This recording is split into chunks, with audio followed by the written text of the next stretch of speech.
Ça va encore? Ça va, mec? Tu vas bien? Ouais, ça va bien. Regardez son crâne. Parler ou quoi, gros? J'ai ça. Ouais. C'est une cravate, micro-cravate. C'est une micro-cravate, mais la qualité elle est vraiment bien. Nouveau caméraman, les gars. C'est mal setup. Moi je dois m'envoyer un pipi, il est stellaire, frère. Wesh. On va se faire une de ces potions, gros. C'est une dinguerie. And I ain't got a clue how to tell you. Got a stranger in my mind, but you still hold me better than I. Guess who left the TV on? Leave a message at the tone, 'cause I'm eating dinner on my own. How? What have we done? I'm crying so bad. My waterproof makeup is still inside, but you can see I'm so sad. My baby, you know. Hey, I got a stranger in my mind, and I ain't got a clue how to tell you. Got a stranger in my mind, but you still hold me better than I. I got a stranger in my mind, and I ain't got a clue how to tell you. Got a stranger in my mind, but you still hold me better than I. Sticks and stones may break my bones. I don't wanna leave my home, 'cause you always keep me on my toes. Oh, now look what you've done. I'm crying so bad. My waterproof makeup is still inside, but you can see I'm so sad. My baby, you know. Hey, I got a stranger in my mind, and I ain't got a clue how to tell you. Got a stranger in my mind, but you still hold me better than I might know.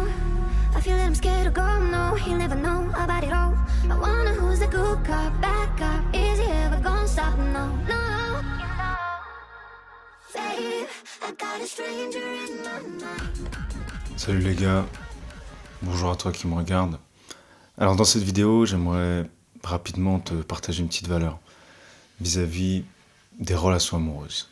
Alors, c'est un sujet où moi, on va dire, je pense que pour mon âge, vu que je suis quand même assez jeune, j'ai quand même eu des expériences qui me permettent de pouvoir peut-être te donner des conseils.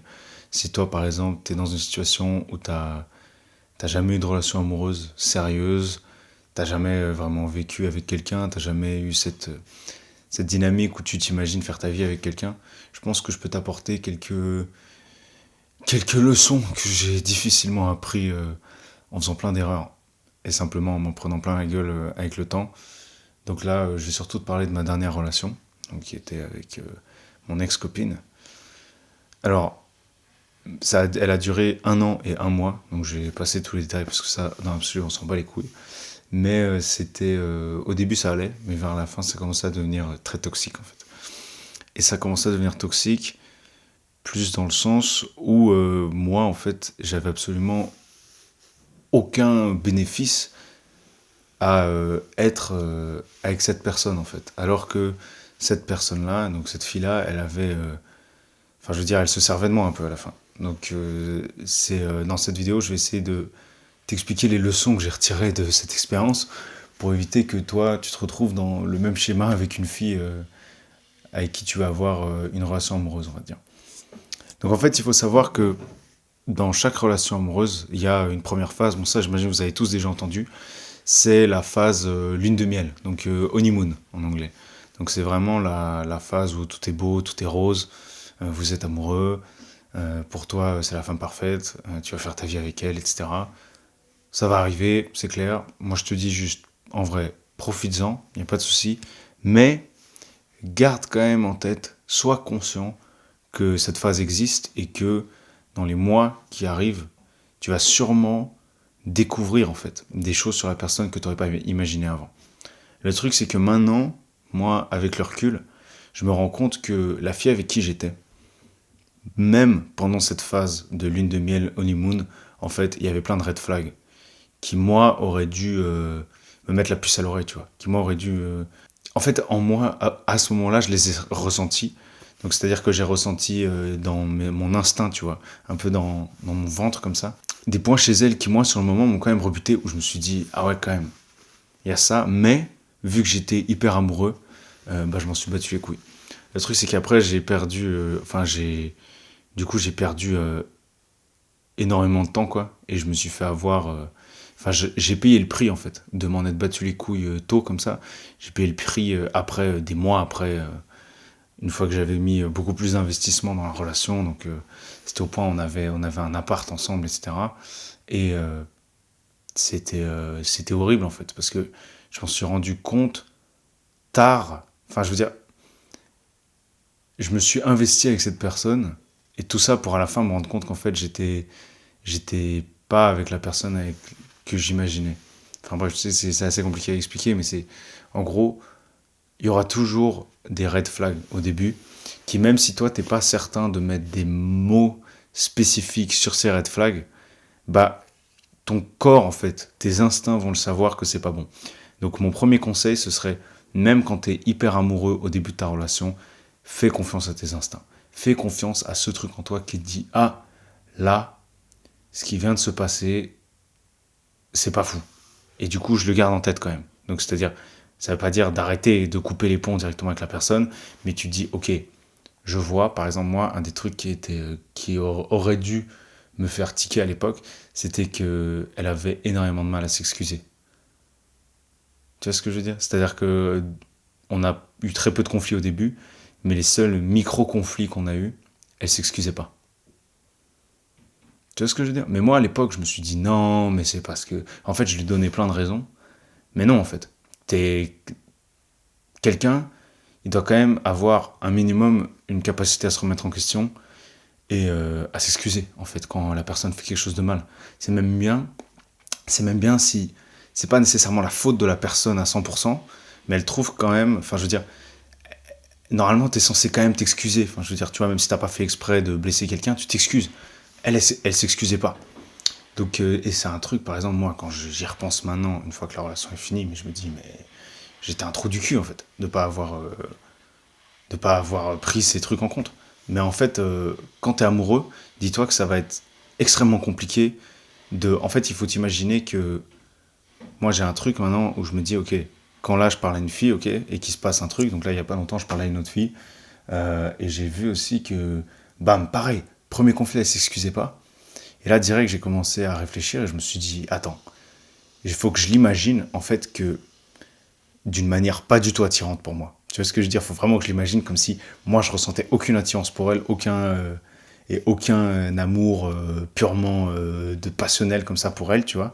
Et je regarde son comportement, qu'est-ce que j'en pense, tu vois. Et je me suis dit, c'est là où je me suis dit, mais c'est un comportement exécrable, en fait. C'est un comportement horrible de pas savoir s'excuser, surtout quand l'autre fait le premier pas pour s'excuser, et toi, t'es juste là, et tu restes dans ton truc, et tu t'excuses pas. Enfin, je veux dire, c'est horrible. Moi, j'ai pas envie de faire ma vie avec quelqu'un comme ça, en tout cas. Donc, ça, c'est un des premiers trucs, les gars, c'est...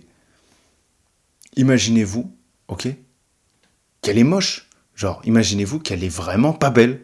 Ok, et vous vous imaginez ça, et vous regardez son comportement, et vous vous dites, ok, est-ce que moi, j'ai envie de faire ma vie avec cette personne ? Essayez de mettre vraiment vos sentiments de côté, dès que vous ressentez un peu un truc où vous dites dans ces situations, ah putain, là c'est pas ouf, là il s'est passé un truc, je me sens pas bien. Et c'est à ces moments-là, en fait, que ça peut vous sauver, en fait, des mois et des années de relations, et des putains de milliers d'euros investis, et de temps dans une meuf qui, au final, vous mérite pas. En vrai. Donc, faites bien attention, les gars. Donc, deuxième conseil, et je pense que je vais terminer sur ce deuxième conseil.